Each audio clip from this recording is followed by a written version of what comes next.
नीलाचल निवासाय नित्याय परमात्मने बलभद्र सुभद्राभ्यां जगन्नाथाय ते नमः। श्री कृष्ण चैतन्य प्रभु नित्यानंद श्री अद्वैत गदाधर शिवसादि गौर भक्त वृंद। हरे कृष्ण कृष्ण कृष्ण हरे हरे, हरे राम राम राम हरे हरे। सर्वाग्र स्मृति गुरुपाद पद्म परमारत्न परिवारक आचार्य ओम विष्णुपाद अष्टोत्तरशत श्री श्रीमद भक्ति वेदांत श्री दुर्गा गोस्वामी महाराज के चरणों में असंख्य कोटि दंडवत प्रणाम करता हूँ। उनके अहेतु की कृपा वांछा करता हूँ। परम गुरुदेव वर्ग नित्य लीला प्रविष्टोम विष्णुपाद अष्टोत्तरशत श्री श्रीमद भक्ति वेदांत श्री नारायण गोस्वामी महाराज, नित्य लीला प्रविष्टोम विष्णुपाद अष्टोत्तरशत श्री श्रीमद भक्ति स्वरूप सिद्धांति गोस्वामी महाराज के चरणों में असंख्य कोटि दंडवत प्रणाम। सपरिकर श्रील भक्ति सिद्धांत सरस्वती ठाकुर प्रभुपाद जय युक्त हो, समस्त रूपानु गुरु परंपरा जय युक्त हो, श्री जगन्नाथ बलदेव सुभद्रा सुदर्शन जी, श्री राधा गोविंद देव श्री गौर नित्यानंद प्रभु सभी के चरणों में रहता है प्रणाम। आप समस्त वैष्णव के चरणों में भी मेरा रहता है प्रणाम। हमारे परम सौभाग्य से हम श्री जगन्नाथ जी की महिमा, श्री जगन्नाथ जी का भक्त वात्सल्य और उनकी इस पति पावन लीला के विषय में श्रवण कर रहे हैं। आगामी आषाढ़ मास की प्रतिपदा द्वितीय तिथि को श्री जगन्नाथ जी की रथ यात्रा आरंभ होगी और हम कल श्रवण कर रहे थे किस प्रकार जगन्नाथ जी उनकी ये पतित पावन यात्रा स्नान पूर्णिमा से ही आरंभ हो जाती है।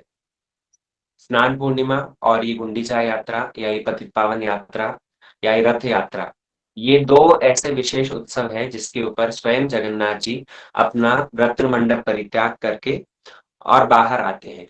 और बाहर आते वक्त एक स्नान यात्रा में तो अपने भक्तों को ही स्नान मंडप से दर्शन प्रदान करते हैं और दूसरी बार तो उससे भी ज्यादा दयालु बन करके जगन्नाथ जी रथ के ऊपर आरूढ़ होकर के और अपने भक्तों को उद्धार करने के लिए संकल्पबद्ध हो जाते हैं। इसीलिए हम लोग कल श्रवण कर रहे थे कि जगन्नाथ जी की यात्रा पतित पावन यात्रा कहलाती है, क्योंकि जिस प्रकार जगन्नाथ जी ने इस गुंडीचा यात्रा में या इस रथ यात्रा में जैसे अपनी पतित पावन लीला का विस्तार किया है, वैसा अन्यत्र कहीं देखने को नहीं मिलता। जगत के नाथ जगन्नाथ जो कि स्वयं भगवान है ना, सर्वतंत्र स्वतंत्र स्वराट, भागवत का प्रथम श्लोक जिनको वर्णन करता है कि तेने तेने ब्रह्म हृदय आदि कवये मुह्यंति यत सूर्य। भगवान कौन है? वो स्वतंत्र है, वो स्वराट है। स्वराट मतलब स्वयनेव राज्यते इति स्वराट, जिनके ऊपर और कोई है नहीं, जिनके समान की बात, जिनसे ऊपर की बात तो छोड़ दो, जिनके समान भी कोई नहीं है। तो ऐसे जगत के नाथ जगन्नाथ जब आते हैं बड़ोदंड के ऊपर व्रत मंडप परित्याग करके, तो वो भक्तों के सामने दोनों हाथ फैला देते हैं। और दोनों हाथ फैला रहे हैं किसी अभाव के कारण नहीं। जगन्नाथ जी को किसी वस्तु का, किसी द्रव्य का, किसी भूमिखंड का अभाव नहीं है। भगवान को किसी बात का अभाव नहीं है। बलि महाराज के सामने अगर वामन रूप धारण करके मांगने भी यदि गए हैं तो किसी अभाव के कारण थोड़ी, स्वभाव के कारण। भगवान का स्वभाव कैसा है कि मैं अपने भक्तों के लिए संपूर्ण रूप में बिक जाता हूं। और भगवान अभाव के कारण नहीं बल्कि उनके स्वभाव के कारण भक्तों के सामने आकर के दोनों हाथ फैला करके भिक्षा मांगते हैं। कल हम सुन रहे थे जगन्नाथ जी स्वयं दोनों हाथ फैला करके मानो भिक्षा मांग रहे हैं।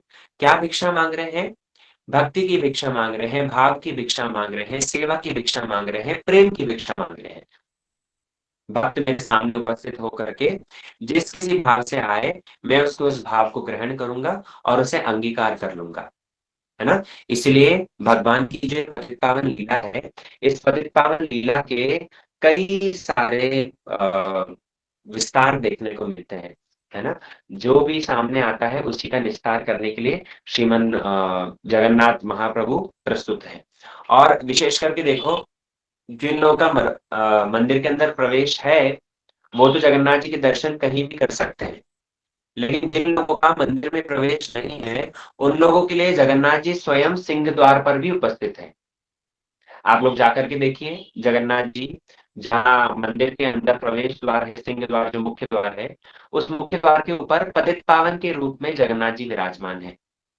हम लोग पहले की कथाओं में सुन चुके हैं किस प्रकार जगन्नाथ जी साल्वेग, उनका जो एक भक्त था, वो साल्वेग भक्त के लिए जगन्नाथ जी ही स्वयं द्वार पर आ गए कि देखो मेरा ये भक्त, इसने यमन कुल में जन्म लिया है, तो ये तो अंदर जा नहीं सकता, तो क्यों ना मैं ही बाहर आ जाऊं। तो सिंह द्वार पर जगन्नाथ जी स्वयं विराजमान हो गए पतित पावन के रूप में। और ये पतित पावन जगन्नाथ का दर्शन करने से भी स्वयं जगन्नाथ दर्शन का फल प्राप्त होता है। इसलिए यदि किसी भक्त को अंदर जाने का अवकाश नहीं हो, आप पुरी में जाकर देखेंगे यदि, तो वो पतित पावन दर्शन, लोग वहां से आना जाना, मेन रोड है, तो मेन रोड के ऊपर लोग आते जाते हुए भी वहीं साइकिल को खड़ी करके, वहीं मोटरसाइकिल को खड़ी करके 1 मिनट और पतित पावन के सामने हाथ जोड़ करके प्रार्थना करते हैं और बाद में फिर अपने काम के लिए चले जाते हैं। तो ऐसे श्री पतित पावन के रूप में जगन्नाथ जी अपनी ये रथ यात्रा विस्तार करते हैं। और जगन्नाथ जी की ये पतित पावन यात्रा, आप देखिए जिस समय नवकलेवर होता है, नवकलेवर मतलब ठाकुर जी का जो दारू ब्रह्म है, ये दारू ब्रह्म विग्रह है, इनको कुछ वर्षों के बाद में एक फिक्स गणना होती है, जब 2 वैशाख एक साथ पड़ते हैं, इस तरह से है जैसे पुरुषोत्तम मास होता है, तो पुरुषोत्तम मास के आगमन पर 2 मास रिपीट होते हैं। तो जब ये 2 वैशाख एक साथ पड़ते हैं, तब ऐसे समय पर क्या होता है कि जगन्नाथ जी का नवकलेवर होता है। तो ये नवकलेवर के अंदर तो जगन्नाथ जी की पतित पावन यात्रा इतनी विस्तृत हो जाती है, ग्राम-ग्राम में भ्रमण करते हैं। जगन्नाथ जी का जो नवकलेवर के लिए दारू ब्रह्म का चयन किया जाता है, आप सोच नहीं सकते। गाँव-गाँव में जाकर के वो एक पर्टिकुलर वृक्ष देखा जाता है, उसका चयन किया जाता है, जहाँ पर जिस वृक्ष के ऊपर शंख, चक्र, गदा, पद्म के चिन्ह होंगे और जिस वृक्ष के आस-पास एक सर्प उसकी रखवाली कर रहा होगा। तो इस तरह से गाँव-गाँव में जाकर के भक्त लोग संकीर्तन करते-करते जाते हैं और जा करके वहां पर उस वृक्ष का चयन करते हैं, बाद में जिससे ठाकुर जी का कलेवर बनाया जाएगा। तो ये उनकी पतित पावन यात्रा ही तो है। भगवान अपने नाम से, अपने दर्शन से, चलो तुम मेरे पास में आ रहे हो, बड़ोदंड पे आकर के, जो ग्रैंड रोड है, ग्रांड रोड पर आकर के अगर मेरा दर्शन करोगे, तब तो मैं तुम्हें उद्धार कर ही दूंगा।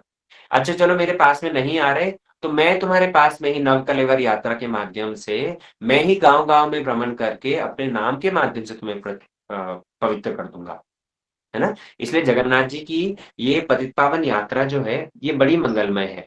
और विशेष करके दशावतार के अंदर भी हमने सुना था, कैसे ये जगन्नाथ जी की पतित पावन यात्रा इस रूप में सर्वोत्कृष्टता को प्राप्त हो रही है।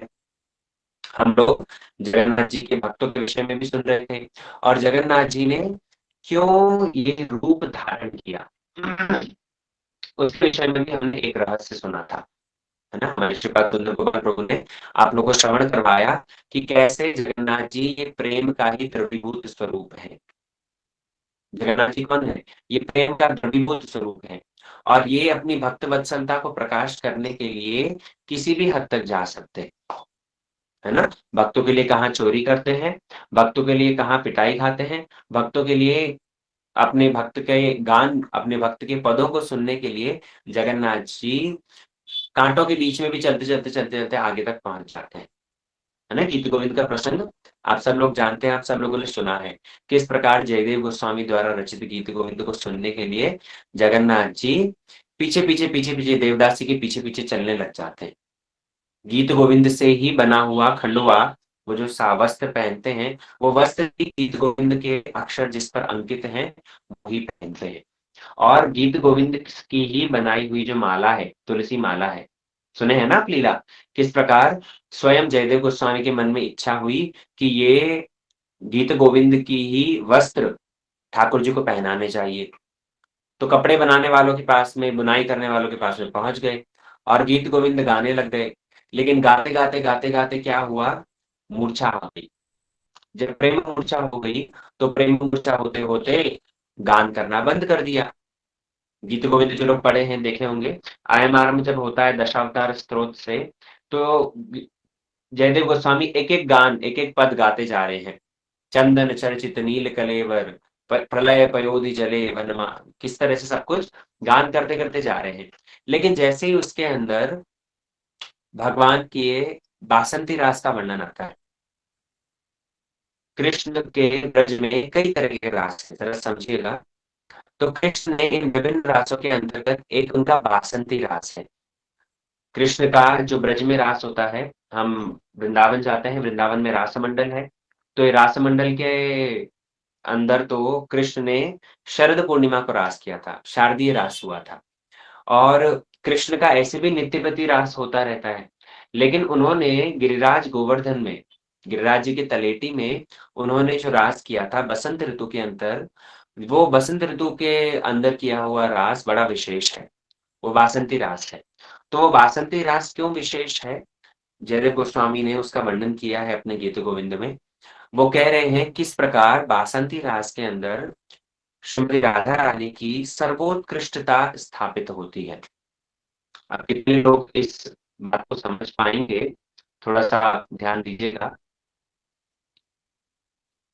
भगवान कृष्ण जब भी रास संपादित करते हैं, तो रास संपादन करने का मूल उद्देश्य होता है राधा रानी की महिमा को ही सर्वत्र प्रकाशित करना।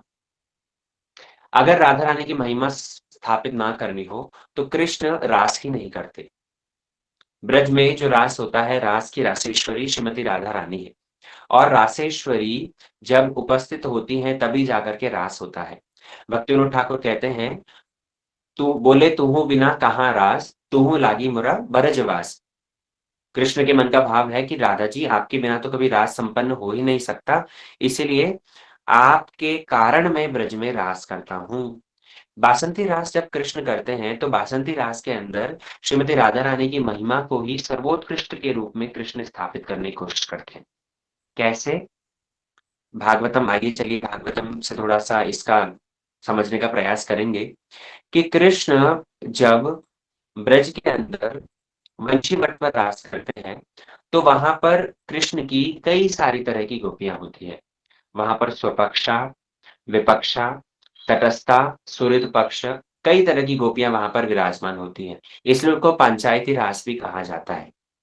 लेकिन वो ही कृष्ण जब गोवर्धन में गिरिराज जी की तलेटी में रास करते हैं, तो वो कृष्ण सब तरह की गोपियों को लेकर के रास नहीं करते। वहां पर केवल मात्र गिनी चुनी तरह की, वहां पर केवल स्वपक्षा गोपियां होती है, अर्थात राधा रानी की पक्षपाती गोपियां ही होती है। और उनके साथ में कृष्ण जब अपना रास संपादित करते हैं, तो उस समय पर राधा रानी को अकेले लेकर के कृष्ण अंतर्ध्यान हो जाते हैं। शरद पूर्णिमा पर जो रास हुआ था, तो शारदीय रास के अंदर भी कृष्ण राधा जी को लेकर के अंतर्ध्यान होते हैं, लेकिन वो गुप्त रूप में, सबके सामने नहीं। कृष्ण गुप्त रूप में एक गोपी का वेश धारण करके, एक श्यामा सखी का वेश धारण करके राधा जी को वहां से लेकर के अन्यत्र चले जाते हैं। लेकिन यहाँ पर जब गिरिराज गोवर्धन के तलेटी में रास होता है, तो उस बासंती रास के अंदर कृष्ण सारी गोपियों के सामने देखते ही देखते श्री राधा जी को लेकर के अन्यत्र चले जाते हैं। और श्री जयदेव गोस्वामी ने इसी बात का वर्णन किया है अपने बासंती रास में, गीत गोविंद में। तो जब वो वर्णन कर रहे हैं कि कृष्ण किस प्रकार बासंती रास में समस्त गोपियों के से परिवेष्टित हैं, और उस समय पर राधा जी को जब मान हुआ, तो कंसारी रपि संसार वासना बद्ध श्रृंखलाम राधा माधा हृदय तत्याज ब्रज सुंदरी। जब जयदेव गोस्वामी को कृष्ण के इस बासंती रास का स्मरण आया, तो वो उस समय पर मूर्छित हो गए। बैठे हैं कहाँ पर? बोले जहां पर कपड़े की बुनाई हो रही है, गीत गोविंद लिखा जा रहा है। और जैसे ही उनको कृष्ण के इस बासंती रास का स्मरण आया, जयदेव गोस्वामी मूर्छित हो गए। अब भगवान को अपना ये गीत गोविंद कितना प्रिय है, जगन्नाथ जी को अपना ये गीत गोविंद कितना प्रिय है, कि जगन्नाथ जी स्वयं रत्न मंडप छोड़ करके उन बुनाई करने वालों के पास में पहुंच गए। और बुनाई करने वालों के पास में पहुंच करके जगन्नाथ जी कहने लगे कि देखो, ये जो गीत गा रहा था ये मेरा भाई है जयदेव, मैं इसका भाई हूँ कृष्णदेव, मेरा नाम है कृष्णदेव, ये है जयदेव और मैं इसका भाई हूँ कृष्णदेव। तो ये जो गा रहा था ना वो मुझे भी आता है। तुम लोग जो बुनाई कर रहे थे, तुमने बुनाई का काम बंद क्यों कर दिया? देखो मैं गाता हूं और तुम लोग बुनाई का काम चालू रखो। तब उस समय पर जयदेव गोस्वामी तो मूर्छित पड़े हैं, और यहाँ कृष्णदेव मतलब स्वयं जगन्नाथ जी ही आकर के एक ही श्लोक केवल मात्र गान कर रहे हैं। कौन सा श्लोक? यही श्लोक, कंसारीरपि संसार वासना बद्ध श्रृंखलां राधा माधा हृदय तत्याज ब्रज सुंदरी। तो यही श्लोक कृष्ण जय जगन्नाथ जी गान करते जा रहे हैं और वो बुनाई करने वाले बुनते जा रहे हैं, बुनते जा रहे हैं। जब बुनाई का काम खत्म हो गया, जगन्नाथ जी उठे, श्री जयदेव गोस्वामी उठे। तो उठने के बाद में उन्होंने देखा तो बुनाई वाले सब बुना बुन होकर के बैठे हैं। पूछने लगे, बोले कि अरे चलो, बुनाई में मूर्छित हो गया था, मुझे जरा स्मरण नहीं रहा, अभी हम पुनः बुनाई का काम चालू करते हैं। तो वो कपड़े बनाने वाले कहने लगे कि हमने तो वस्त्र बना दिया है, आप तो बेहोश हो गए थे, लेकिन आपके भाई आए थे, तो आपके भाई ने आकर के हमें सब कुछ लिखवा दिया और हमने देखो कपड़ा भी तैयार कर दिया। तो जैसे ही जयदेव गोस्वामी देखते हैं, तो उन्होंने देखा उस वस्त्र के ऊपर श्लोक लिखा हुआ है, यही श्लोक, कंसारी रपि संसार वासना बद्ध श्रृंखला। तो ये श्लोक जब उन्होंने लिखा देखा, समझ गए कि लगता है जगन्नाथ जी को ये श्लोक बड़ा प्रिय है। गीत गोविंद यद्यपि बहुत प्रिय है, लेकिन उसमें से भी ये वाला श्लोक विशेष करके प्रिय है, इसलिए और कुछ अब से मैं लिखवाऊंगा नहीं। अब से जगन्नाथ जी का जो वस्त्र बनाया जाएगा, उस वस्त्र के ऊपर ये एक ही श्लोक लिखवाया जाएगा। क्यों? क्योंकि इस एक श्लोक के अंदर ही राधा जी की महिमा प्रकाशित हो रही है। कैसे कृष्ण 100 करोड़ गोपियों को त्याग करके केवल मात्र राधा रानी को सबके सामने लेकर के अंतर्ध्यान हो गए, इसलिए इसके अंदर राधा जी की महिमा प्रकाशित हो रही है। कृष्ण को तो अपने भक्त की महिमा प्रकाश करना ही अच्छा लगता है, और भक्तों में भी सर्वश्रेष्ठ श्री राधा जी की महिमा प्रकाश करना अच्छा लगता है। इसीलिए अब ये ही श्लोक जगन्नाथ जी के सारे वस्त्रों पर लिखा जाना चाहिए। इसलिए तब से लेकर आज तक आप देखेंगे, यदि जगन्नाथ जी के वस्त्रों पर यही श्लोक लिखा जाता है। उड़िया भाषा के अंदर उनका जो खंडवा, वो जो वस्त्र बनाते हैं उसको कहा जाता है खंडवा। तो उस खंडवे के ऊपर ये ही एक श्लोक लिखा जाता है। जगन्नाथ जी जो वस्त्र पहनते हैं, भक्त के भाव को ग्रहण करने के लिए जगन्नाथ जी गीत गोविंद वाला अंकित वस्त्र पहनते हैं। और ये भी वस्त्र कब पहनते हैं? जब उनका सबसे श्रेष्ठ श्रृंगार होता है, बड़ा श्रृंगार। प्रभु जी हमारे बतला रहे थे ना, जगन्नाथपुरी में हर चीज बड़ी है। ठाकुर जी, उनको कहा जाता है बड़ो ठाकुर। क्यों? क्योंकि इतने विराट से ठाकुर जी हैं। जिस रोड पर वो चलते हैं, वो रोड को भी कहा जाता है बड़ो दंड। और जिस ठाकुर जी का जो श्रृंगार होता है, उन सब में से जो सबसे श्रेष्ठ श्रृंगार होता है, उस श्रृंगार को भी कहा जाता है बड़ो श्रृंगार। तो वो बड़ो श्रृंगार कैसा है? जिस बड़ो श्रृंगार के अंदर ठाकुर जी सारे फूलों का श्रृंगार करते हैं, है ना। बड़ो श्रृंगार मतलब क्या? बड़े बड़े सोना चांदी के अलंकार? बोले नहीं। बड़ो श्रृंगार के अंदर ठाकुर जी सारे वृंदावन वाला श्रृंगार करते हैं, फूलों का श्रृंगार करते हैं, और वो रात्रि के समय पर होता है। शयन से पूर्व ठाकुर जी का ये बड़ो श्रृंगार होता है। जिस बड़े श्रृंगार के अंदर ठाकुर जी अपने कर पल्लव पहनते हैं, हाथों में उनके फूलों के क्या बोलते हैं, चूड़ी जैसा पहनाया जाता है, कर पल्लव उसे कहा जाता है।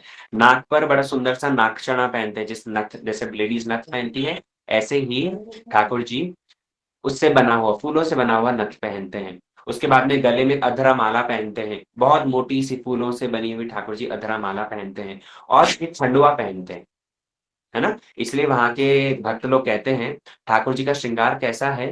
बोले राधा नामांकितम वस्त्रम नाना सुमन भूषणम दिव्य गंधानुलेपितम।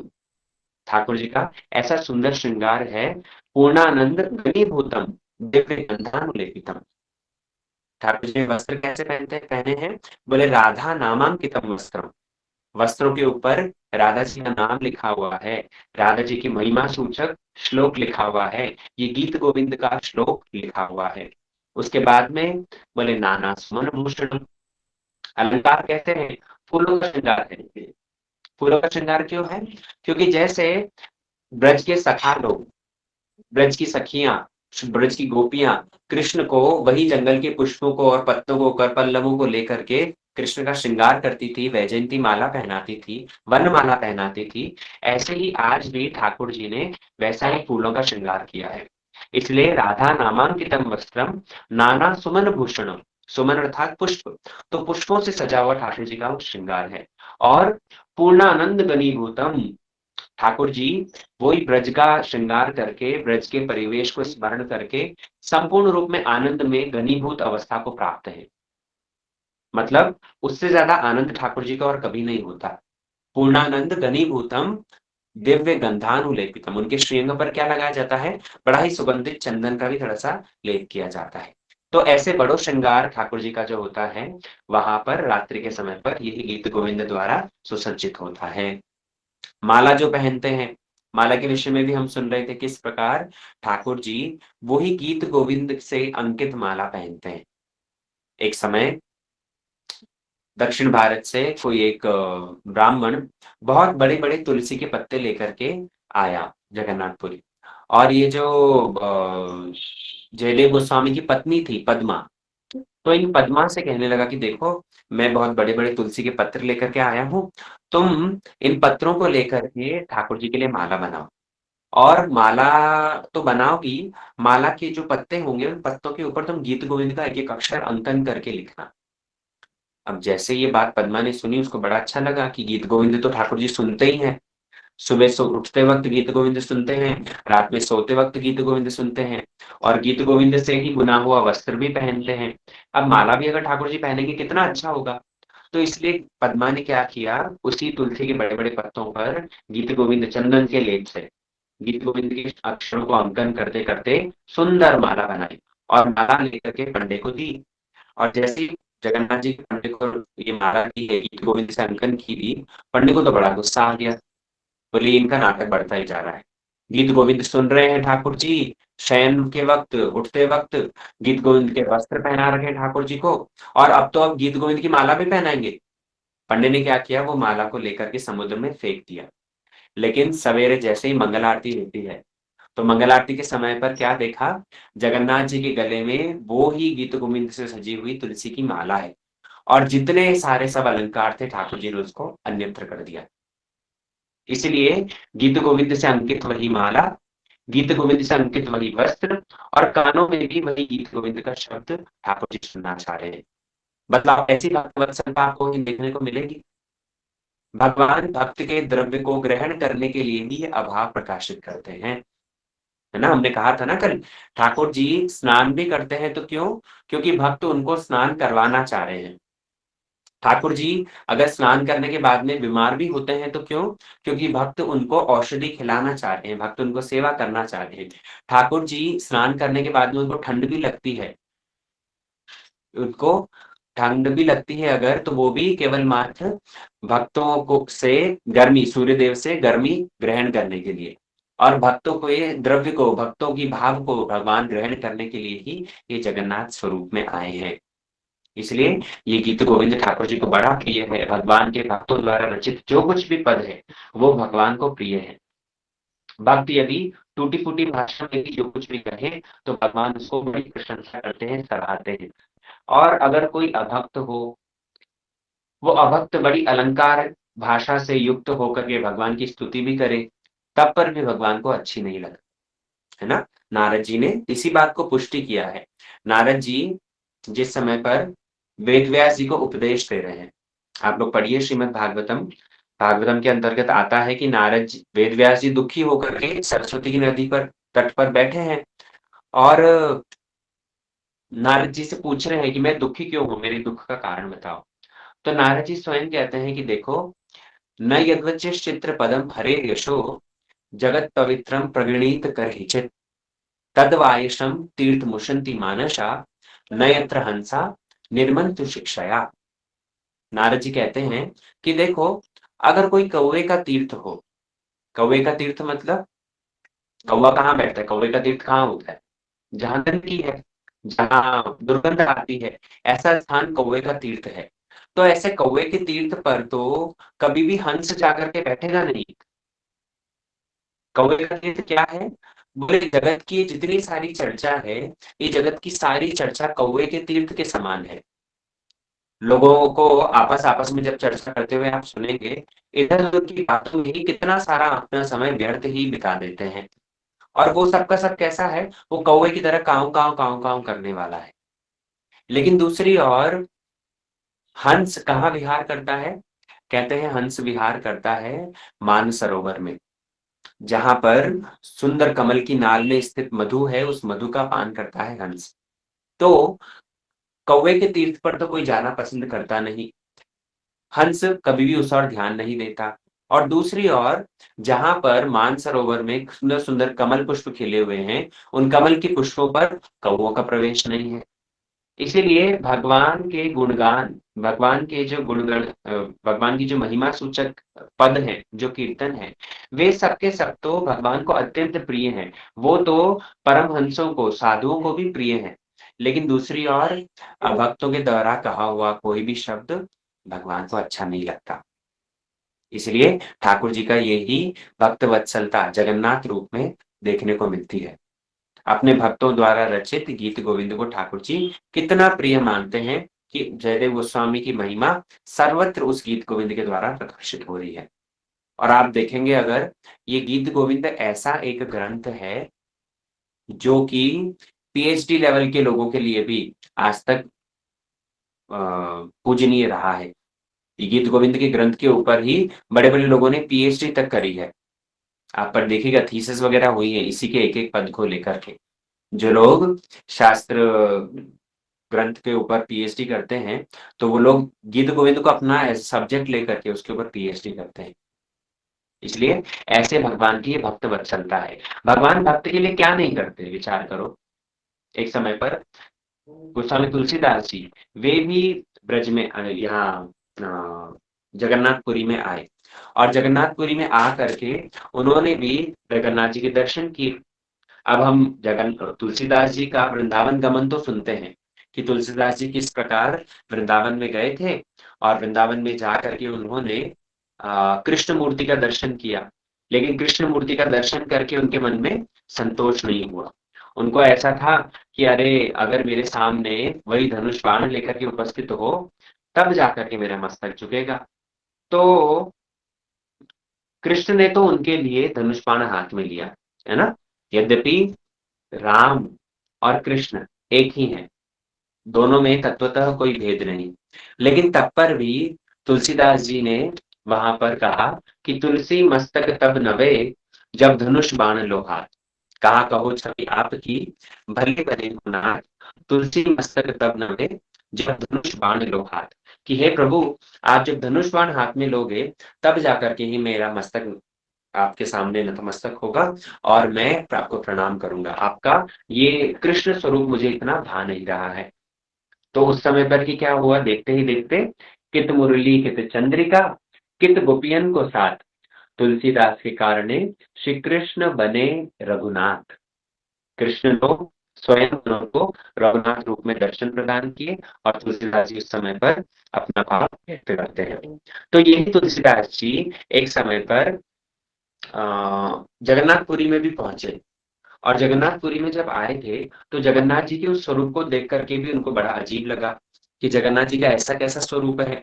जगन्नाथ जी ये तो मेरे इष्ट में, इनको जगत का नाथ मेरे रघुनाथ के रूप में दर्शन करना चाहता था और इनका ये जो स्वरूप है ये तो मुझे कुछ अच्छा नहीं लगा। यद्यपि जगन्नाथ जी को भी राम रूप में श्रृंगार किया जाता है। आप देखिएगा जगन्नाथ जी के सारे कई सारे वेश हैं। उन समस्त वेशों में से उनका एक राम वेश में भी श्रृंगार होता है।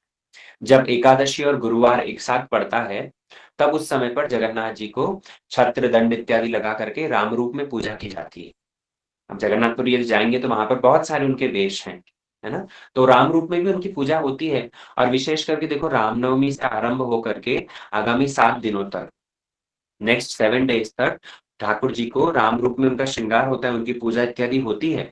क्योंकि जगन्नाथ जी तो जगत के नाथ है, वो तो सर्वेश्वर हैं, उनके अंदर तो सारे के सारे अवतार विराजमान हैं। अरे जब वो भक्ति के कारण गजवेश धारण कर सकते हैं, गणेश के रूप में दर्शन दे सकते हैं, तो क्या वो राम रूप में नहीं दे सकते? वो तो उनका नित्य स्वरूप ही है। तो इसीलिए जगन्नाथ जी का ऐसे राम रूप में भी दर्शन होता है। लेकिन तुलसीदास जी ने जब जगन्नाथ जी का वो रूप देखा तब उनको कुछ भाया नहीं। तब तुलसीदास जी बाहर आकर के मौन होकर के निराश होकर के बैठे थे। तब उसी समय पर किसी भक्त ने आकर के, भक्त ने क्या स्वयं भगवान ही आकर के तुलसीदास जी को कहते हैं, बोले देखो देखो जाकर के ठाकुर जी का दर्शन कर लो, अभी पट बंद होने वाले हैं। तुलसीदास जी कहने लगे कि भगवान का एक ऐसा विचित्र सा रूप है, ये तो रूप मुझे बिल्कुल अच्छा नहीं लगा। तो तुलसीदास जी की उस बात का सामंजस्य करते हुए स्वयं भगवान ही कहते हैं कि देखो तुलसीदास जी, आपने जैसा अपने ग्रंथों में लिखा है वैसा ही तो भगवान का रूप है। बोले मैंने क्या लिखा है? मैंने तो ऐसा कुछ नहीं लिखा कि ठाकुर जी के ऐसा विचित्र सा स्वरूप हो। मैंने तो रघुनाथ राम जी का बड़ा अच्छा स्वरूप लिखा है। तब वो जो भक्त थे स्वयं भगवान ही कहते हैं, बोले आपने अपने रामचरितमानस में नहीं लिखा कि कर्म कर्म कर विधि नाना। हाँ, किस प्रकार बिनु पद चलहि सुनहि बिनु काना, कर बिनु कर्म करहि बिनु नाना, आनंद रहित सकल रस भोगी, बिनु वाणी वक्ता बड़ो जोगी। क्या आपने ये अपने ग्रंथों में नहीं लिखा? आप ही ने लिखा है ना कि भगवान हाथ के बिना भी बहुत सारे कर्म करते हैं। भगवान अपने मुख के बिना भी बहुत कुछ खाते हैं। भगवान पैरों के बिना भी चलते हैं। अरे जगन्नाथ जी का वही तो रूप है। जगन्नाथ जी के पैर दिख रहे हो आप? बोले नहीं, पैर तो नहीं है। क्या आप उनके हाथ देख रहे हो संपूर्ण? बोले नहीं, हाथ तो नहीं है। क्या आप उनका उदर देख रहे हो, उनका पेट दिख रहा है आपको? बोले नहीं, वैसा तो दिख नहीं रहा। बोले आपके लिखने के कारण ही जगन्नाथ जी का ऐसा रूप है, भगवान ने ऐसा रूप धारण किया। और आप अब ऐसे रूप का दर्शन करने के लिए मना कर रहे हो। जब जैसे ही ये बात तुलसीदास जी ने सुनी तो तुलसीदास जी बड़े प्रसन्न हो गए। और तुलसीदास जी वहां जाकर के जगन्नाथ जी का दर्शन करते हैं। और जब जगन्नाथ जी के दर्शन करते हैं तो जगन्नाथ जी का उनको राम रूप में दर्शन प्राप्त होता है ना। इसलिए जगन्नाथ के अंदर तो सारे सारे अवतारावली समाहित हैं।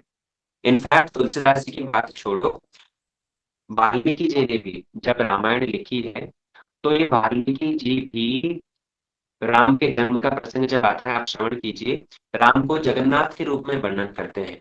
वहां पर वाल्मीकि जी वर्णन कर रहे हैं, प्रोद्यमाने जगन्नाथे सर्वदेव नमस्कृतम। कैसे भगवान राम अवतीर्ण होने वाले हैं, प्रकट होने वाले हैं, तो उससे पूर्व कहते हैं प्रोद्यमाने जगन्नाथ। क्या वॉइस ब्रेक हो रही है? इसलिए नेटवर्क की यहाँ असुविधा है। आप वीडियो बंद कर दीजिए ताकि प्रॉपर आवाज आए मेरी। तो किस प्रकार देखिए वाल्मीकि जी, तुलसीदास जी, जो कोई भी राम भक्त भी यदि वहां पर उपस्थित हुए हैं तो वहां पर भी उनको जगन्नाथ जी ने उनके हिसाब से दर्शन प्रदान किया है ना। और जगन्नाथ जी जैसे भगवान राम, जब राम दरबार लगता है ना, तो राम दरबार में जिस प्रकार आसपास वानर बंदर विराजमान रहते हैं, उसी प्रकार आप यदि जगन्नाथ मंदिर भी जाएंगे, जगन्नाथपुरी भी यदि जाएंगे, तो वहां पर भी आपको स्थान स्थान पर हनुमान जी मिलेंगे। वानर सेना कौन है? सब भगवान के भक्त ही तो है ना।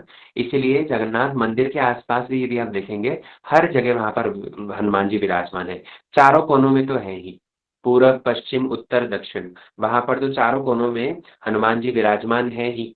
पश्चिम द्वार पर वहां पर आप देखोगे कानपत्य हनुमान है। जब ठाकुर जी शयन करते हैं ना, तो शयन करते वक्त वहां पास ही में समुद्र है। तो समुद्र से बहुत जोर जोर से उसके समुद्र की लहरों की आवाज आती है। भगवान सो नहीं पाते, इसीलिए वहां पर कानपत्य हनुमान है। ये कानपत्य हनुमान क्या करते हैं, जितने सारे समुद्र की लहरों की आवाज है वो अपने कानों में ले लेते हैं और ठाकुर जी की नींद में डिस्टरबेंस नहीं होने देते। वहां पर आप यदि उत्तर द्वार पर जाएंगे, उत्तर द्वार पर जाएंगे तो वहां पर ठाकुर जी वहां पर भी हनुमान जी विराजमान है अपने भाइयों के साथ में। तदुपरांत आप दक्षिण द्वार पर जाइए, दक्षिण द्वार पर भी वहां पर आ, चार हाथों में चक्र लेकर के और दो हाथों में से तपस्या करते हुए वहां पर हनुमान जी विराजमान है। आप हमारा मंदिर जो है यहाँ पर परम गुरु जी ने जो मठ किया है चक्र के, वहां जाइए, वहां पर देवी हनुमान विराजमान है। तो जिस प्रकार राम दरबार वानर सेना से सुशोभित होता है, ऐसे ही हमारे जगन्नाथ जी के भी आसपास आप देखोगे हनुमान जी विभिन्न रूपों में विराजमान होकर के सेवा कर रहे हैं। तो भगवान का इस प्रकार बहुत ज्यादा भक्त वात्सल्य देखने को मिलता है। भगवान भक्तों के लिए राम रूप धारण करते हैं, भगवान भक्तों के लिए गजवेश धारण करते हैं, भगवान भक्त के लिए क्या कुछ नहीं करते, अपनी भक्त वत्सलता को ही सर्वत्र प्रकाश करते हैं भगवान ये पतित पावन लीला के अंतर्गत। इसलिए ऐसे जगन्नाथ जी अभी आगामी रथ यात्रा के लिए समस्त भक्तों को दर्शन प्रदान करेंगे, अपना रथ मंडप छोड़ करके बाहर आएंगे। और ये जगन्नाथ जी, इनका जो ये भक्ति में प्रेम में द्रवीभूत स्वरूप है, इस द्रवीभूत स्वरूप का एक कारण तो आप लोगों ने उस दिन सुना था। कैसे अपने भक्तों की महिमा श्रवण करके ही जगन्नाथ जी पिघल गए, द्रवीभूत हो गए। लेकिन इसके और भी अन्य कारण बतलाए गए हैं। शास्त्रकारों ने इसके पीछे और कई सारे रहस्य बतलाए हैं। हम आगे आने वाले दिनों में जगन्नाथ जी के इस रूप के पीछे जो रहस्य है, उस रहस्य को श्रवण करेंगे। और दूसरी बात हम एक चीज श्रवण करेंगे कि कैसे जगन्नाथ जी श्रीमद् महाप्रभु के साथ में ये रथ यात्रा का कैसा एक स्पेशल वैशिष्ट्य है। वॉइस क्लियर नहीं, बहुत लोग कह रहे हैं। आज के सत्र को चलो हम फिर यही विश्राम देते हैं। हम कल से फिर पुनः जगन्नाथ जी की ये कथा आरंभ करेंगे। जगन्नाथ जी के इस रूप के पीछे क्या रहस्य है, उन रहस्य को श्रवण करेंगे और जगन्नाथ जी और श्रीमद् महाप्रभु का क्या आदान प्रदान है, क्या भाव है, उसको भी हम आगामी क्लासेस में श्रवण करेंगे। ठीक है, आज के सत्र को यही विश्राम देते हैं। वाञ्छाकल्पतरुभ्यश्च कृपा सिन्धुभ्येव च पतितानां पावनेभ्यो वैष्णवेभ्यो नमो नमः। हरे कृष्णा प्रभु जी। हरे